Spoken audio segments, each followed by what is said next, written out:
ever wonder why vegetarians eat foods that simulate meat like veggie burgers, tofu hot dogs, bacon bacon, or why hamburgers are called hamburgers if they're made from beef? Or more generally, why do cows exist? All meat animals are basically killed by exsanguination or bleeding to death, but this is always followed after the animal is stunned, rendered unconscious. With beef animals, we usually do this with a captive bolt that disrupts the spinal cord and renders them unconscious. That way it's a little bit safer and supposedly less painful for the beef animal.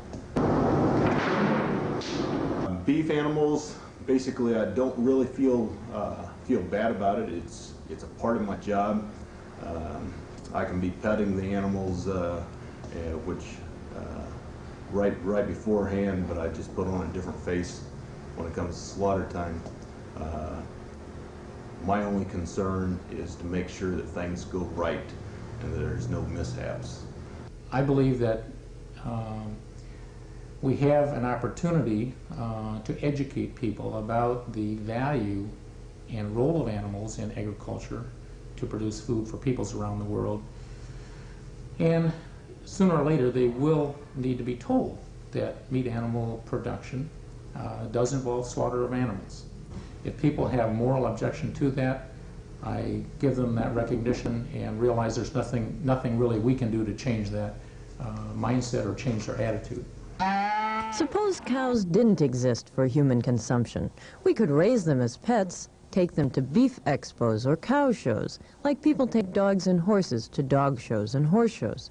However, these shows can be a little embarrassing, especially if someone is discussing the most intimate details of your anatomy in public. I talked about this morning quite a bit in terms of breed character and balance, structural soundness. I like the way she walks, moves out. The animal I've got here in a second, again, another very complete package. A little more volume, carrying a little bit more finish than the one on top of her, but not to the point where I find it unacceptable. Reproductively, I like her from behind. She's got good width. She stands a little wide in the front shoulder, but not significant compared to one I've got above her. People come to cattle shows.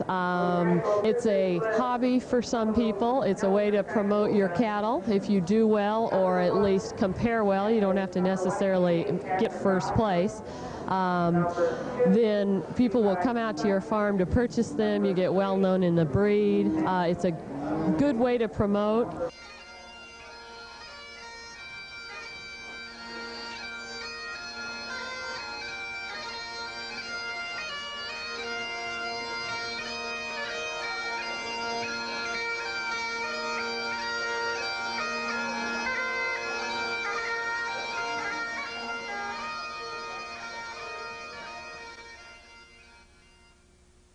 They're from the highlands of Scotland, the Highland Mountains, and so they don't, some studies show that they don't put the layer of fat, the external layer of fat, because they do have this hair coat and don't need the fat for insulation. I got this trophy for doing a good job showing the cow.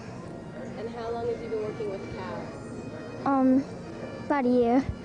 Do you have your own cow? No. Do you want to have your own cow? Yeah. We need to have What happens to the cow? What are they raised for? moving towards the holding area, please. Well, the people that raise this, I think, are just raising it to show and have fun with them. Do they eat the cows or no? I don't think so. I don't know, though.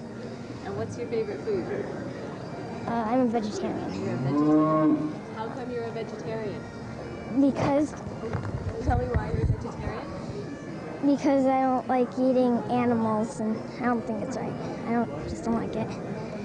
Oh, I have nothing against vegetarians, because in health class I know they're talking about the war against fat and cholesterol and how much that they put the what do they call it, the nutrition facts on the back of the packages now.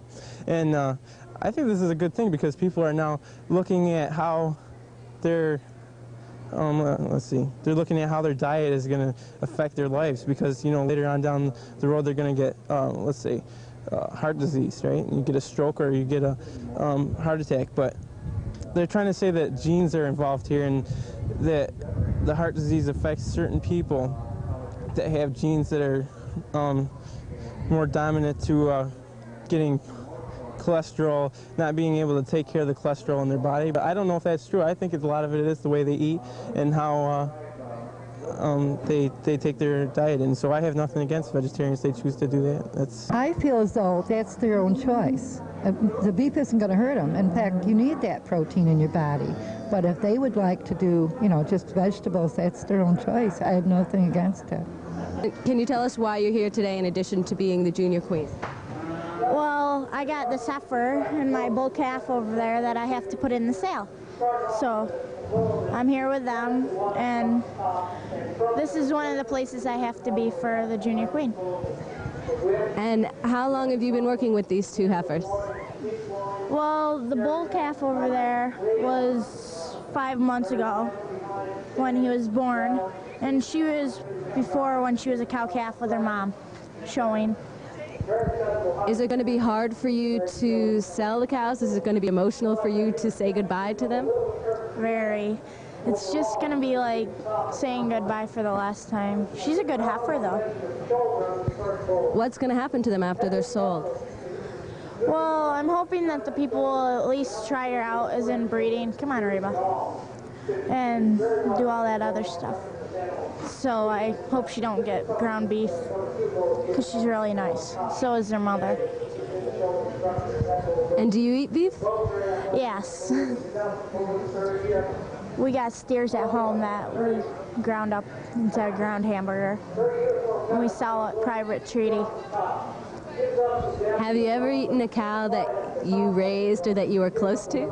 Yes, a lot of them. My first one that I was really upset about was Willie. He was like 1,700 pounds, and he dressed out at like 570 something, hanging weight. So that's pretty good for a steer. But he was my friend, but he killed my favorite duck. That make him easier to eat? Yeah. What's it like when you take the first bite of a cow that you knew? I just smile, and I know it's them because, like, I could taste, like, it's sometimes emotional to eat them, but I'll eat them anyway because I had to feed them, so I'm just getting revenge. I was educated differently. I mean, we raise these animals, they're beef animals. Sure, you love them. Some of them are your favorites, but it's the end product. I mean, we supply beef, and when I have a steak, I'm darn glad that we have them. But I'm not a vegetarian, so I don't become attached to animals in that way. But we have a dog, that's our pet, and we love her, so we're not terrible people. Do you get emotionally attached to the animals? Well, some of them we do, but most of them we don't. The majority of them we don't. And I was born and brought up in the city, so it was hard for me to get used to us having to get rid of them, either for meat or to sell to somebody else. But I've kind of gotten used to it now. But we still have some that we're pretty choice of. Maybe cows don't make such good pets. It seems like the people that wash them, comb them, blow-dry them, and show them eat them anyway in the end. But who knows, maybe the cows are getting their own revenge. The most important reason for reducing the amount of meat is that that's where most of the fat comes in. If one analyzes the American diet and analyzes where the fat comes in, it comes in primarily by eating meat and dairy products. The environmental impacts are significant because, well, for several reasons. First of all, on our pasture lands, they're not being managed effectively. There's a lot of overgrazing, and therefore soil erosion is a problem. And where we raise grains to feed the livestock, of course, there's a serious soil erosion problem. And of course, we use large quantities of fertilizers and pesticides, and some of these end up in the groundwater or surface waters, causing pollution problems there. If we reduce the amount of fat that we consume. We would clearly reduce the incidence of coronary heart disease and all its complications. We would reduce the incidence of certain kinds of cancer. Clearly colon cancer is directly related to dietary fat alone. The prostatic cancer has been related, and most studies show a relationship between breast cancer and the amount of fat that's in the diet. All this might explain why the U.S. is trying so desperately to export its beef. I mean, who needs nuclear weapons if we have cows? These cows may be more dangerous than we think. Heart disease, cancer, destroying the environment. What else could they possibly do? One aspect of what I call the sexual politics of meat is that women's viability is further conveyed, our oppression more firmly situated by the structuring of images of women through the cues of viability for animals. Thus, a naked woman will be shown on a hamburger roll and is therefore seen as being ready for consumption.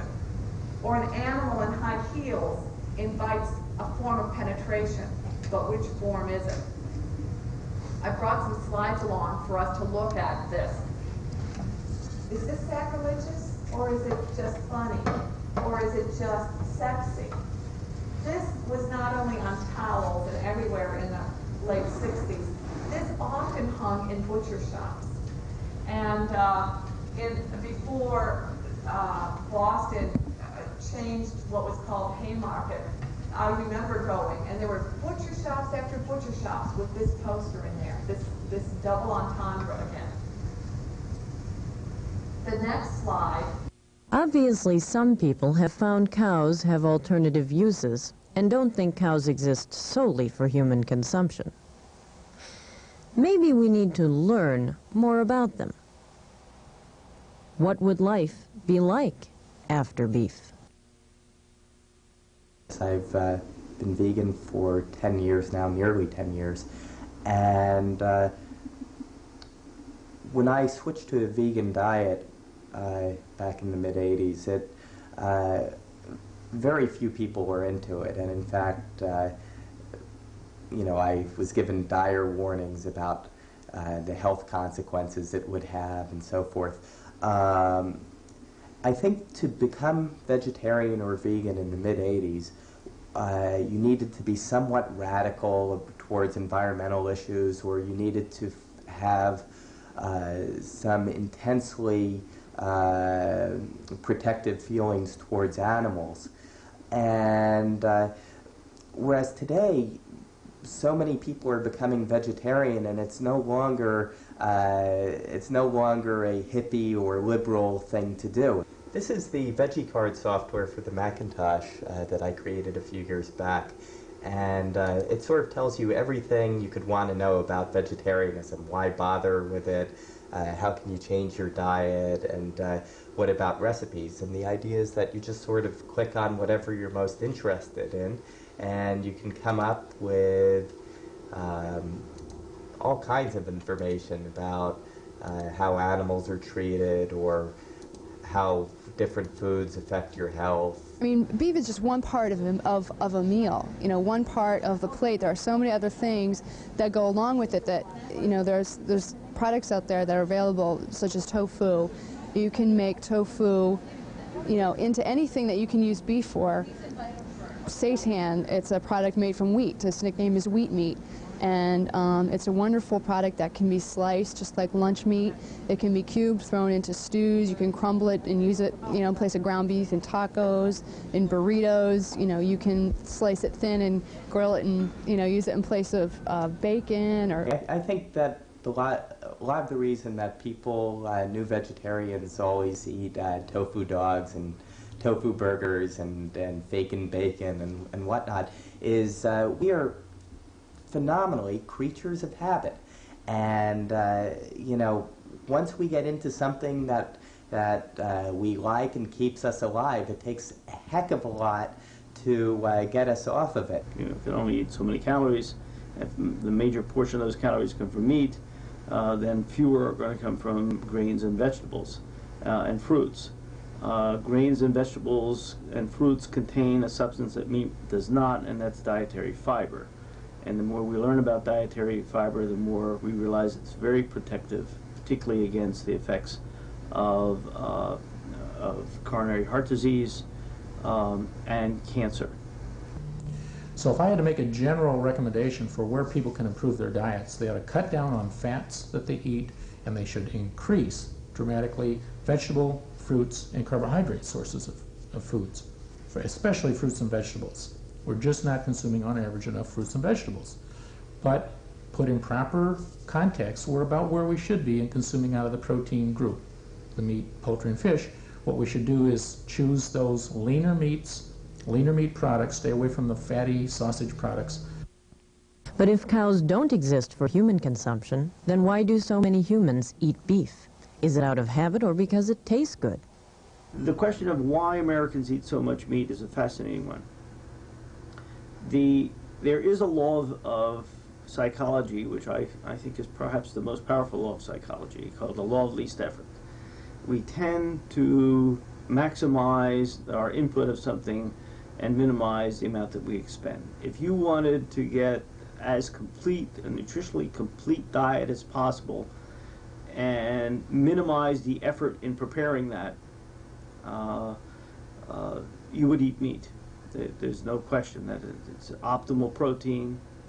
It takes the minimum amount of cooking, minimum amount of knowledge of different cooking techniques or spices or other techniques, and you can put a hamburger in your mouth in less than 15 minutes. Beef eating is a healthy way of life, but we don't want to overdo it, you know. The idea to sell beef is not to eat it every day, you know. I'm not saying that you got to buy my beef and you got to eat it every day. I'm saying just, you know, we all like a variety, and beef is a good way to have that variety, I think. I think it's safe to say that including meat in the diet at a moderate and reasonable level will help assure people of all income levels that nutrient requirements are met. And I think there's a quality of life associated with that that has some value that's hard to put a significant dollar value on or a significant nutritional value on. I've got to say, though, prime rib is the best, no matter what. I mean, that is my numero uno favorite. My husband's is a T-bone. A good T-bone he would eat all day if he could. So I am a definite beef eater, but I eat pork and chicken and turkey and everything. No tofu. No. I can say from knowledge and interactions with people involved in international agricultural development efforts that the most successful ways to help these developing countries provide food for their people is to engage in diversified agriculture. And by that we mean use of animals in production of food.